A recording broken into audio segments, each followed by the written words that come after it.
আমাদের সংস্কৃতি, আমাদের সংস্কার সর্বদা থাকবে আমাদের সাথে। ভারতের মহান গ্রন্থ আর কাব্যের সম্পূর্ণ সংকলন। সাবস্ক্রাইব করুন তিলক। হে ভগবান শ্রীকৃষ্ণ,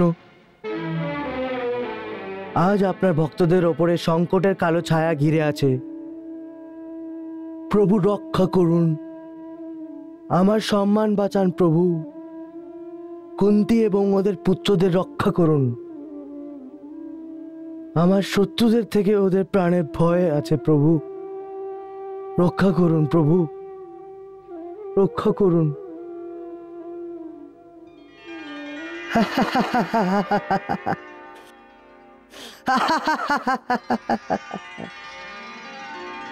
কি হলো?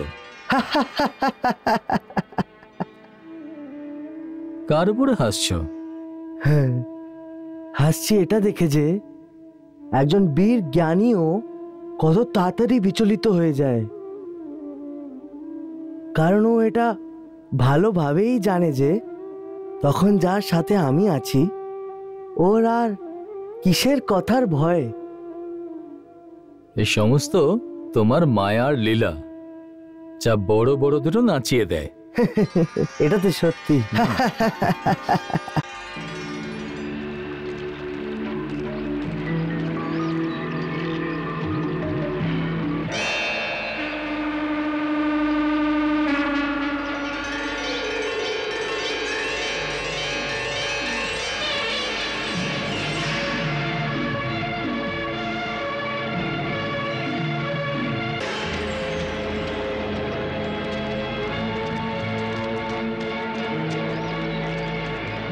এই সুযোগ এখান থেকে ওই লাক্ষা পর্যন্ত হওয়া উচিত।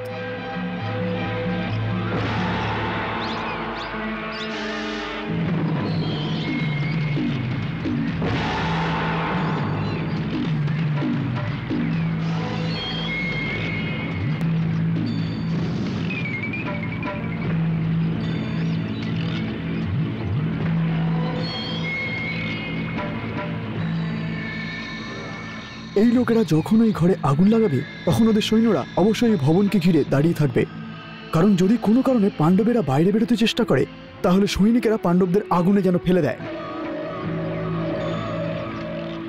সেজন্যই আমার মনে হয় যে আমাদের এখান থেকে ভবন পর্যন্ত সুড়ঙ্গ খুঁড়তে হবে, যাতে ওনারা এখানে নদীর কিনারা থেকে সুড়ঙ্গ করে বাইরে বেরিয়ে আসতে পারে, আর তুমি ওদের নৌকায় বসিয়ে এই পার থেকে ওই পারে নিয়ে যাবে।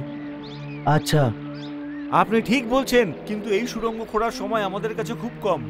ওটা তো আমি জানি, কিন্তু এই কাজটা আমাদের করতেই হবে। তুমি এই মুহূর্তে এখান থেকে খোঁড়া শুরু করে দাও। ওইদিকে যখন যুবরাজ নিচের বন্ধুদের সাথে ওখানে যাবেন তখন আমি আর আমার 2-3 জন সহকর্মী গ্রাম্য পরিধানে ওখানে পৌঁছে ওনাদের জিনিসপত্র ভেতরে নিয়ে যাওয়ার অজুহাতে ঘরের ভেতরে প্রবেশ করব। তারপর ওখানে কোনো অন্ধকারে লুকিয়ে রাত্রির প্রতীক্ষা করব। যদি এমন কোনো সুযোগ পাই তাহলে ভবনের ভেতর থেকে আমরাও সুড়ঙ্গ খোঁড়ার চেষ্টা করব।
দেখো, সুড়ঙ্গের দিশা নিশ্চিত করো, আর আপনারা এখান থেকে উত্তর পশ্চিম দিশার দিকে সুড়ঙ্গ করার চেষ্টা করুন, আর আমরা ভেতর থেকে দক্ষিণ পূর্ব দিশার দিকে সুড়ঙ্গ করব।